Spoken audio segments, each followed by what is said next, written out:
Next lang natin. Ayun.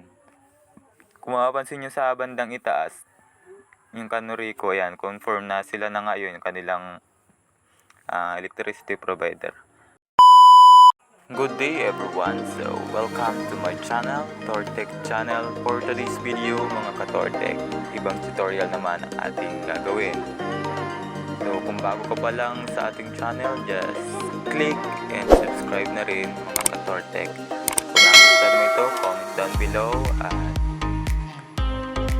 just click the notification bell para lagi kayong updated sa ating mga bagong videos. So now ay gagawin naman nating tutorial ay kung paano magbayad ng kuryente gamit ang ating GCash. So kung interested ka sa ganitong video, stay tuned mga ka-Tortec. Follow the tutorials step by step. So ang gagawin natin ay buksan natin ang ating application, the GCash.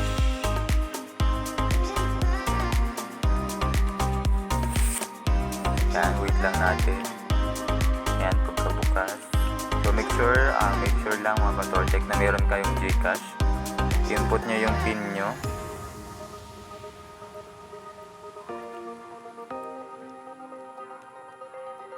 Ayan, ang next nating step ay i-check kung may balance pa ba tayo, kasi kung wala na, hindi naman tayo makakabayad. Lalo na kung medyo mataas yung kuryente, ano? Ayan. So itong tutorial na to guys ay napaka-convenient kasi hindi na kayo pipila ng mahaba, hindi na kayo mabibilad para magbayad ng kuryente. Dito na lang, ano, kung may mga GCash na lang din kayo ay gamitin nyo na yan pagbayad ng kuryente. So next natin, proceed tayo, madalian lang. Bills, hanapin nyo yung bills, na ito yung bills. Click lang natin yan. Yan, papansin nyo ang dami, daming pwedeng bayaran, pwedeng sa tubig, sa cable, sa internet, credit card, sa mga utang, insurance, yan, pwede nating bayaran. So nakafocus naman tayo sa electric utilities. Click nyo lang yan. Ayan. Andito naman mga ka-Tortec ang mga electricity provider sa ating mga distrito or sa mga district. So sa amin, hanapin nyo na lang yung inyong district electricity provider. So ayan, wait lang, ituturo ko lang kayo kung gaano kadami yan. Baka naandyan na yung mga electricity provider ninyo. Ayan, napakadami, diba? Ayan, Canorico. Click lang yan. Next ay amount. Ayan, ipa-flash ko kung ano itsura ng amount sa ating mga electricity bill. Tingnan nyo. Yan yon. So i-type natin yung amount. Make sure na kahit may point isama nyo pa rin. Yan, type ko lang yung amount. After ng amount ay yung 10-digit account number. Ipa-flash ko rin yung 10-digit account number para makita nyo. Yan yung 10-digit account number. Type nyo lang.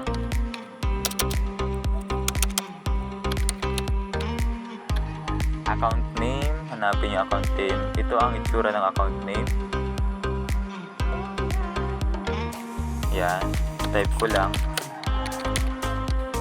Kumpletuhin nyo kung ano yung nakasulat sa bill ninyo, yun na din ang i-type nyo.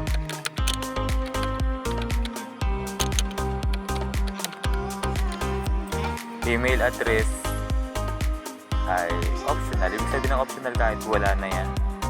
Next lang natin. Ayun. Kung mapapansin nyo sa bandang itaas, yung Canorico, yan, confirm na sila na ngayon yung kanilang electricity provider. So ang last natin ay i-confirm kung okay na lahat.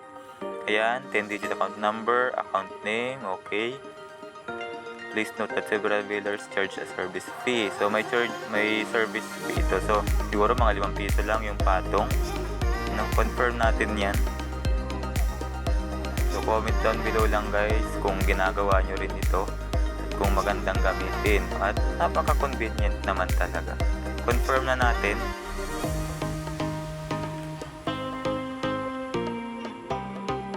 now billing dito is not yet available or the account number is invalid. So, account number daw. Balik tayo kay account number. Account number. Check natin 60 601 4341. Tapos ano pa ba? Okay naman.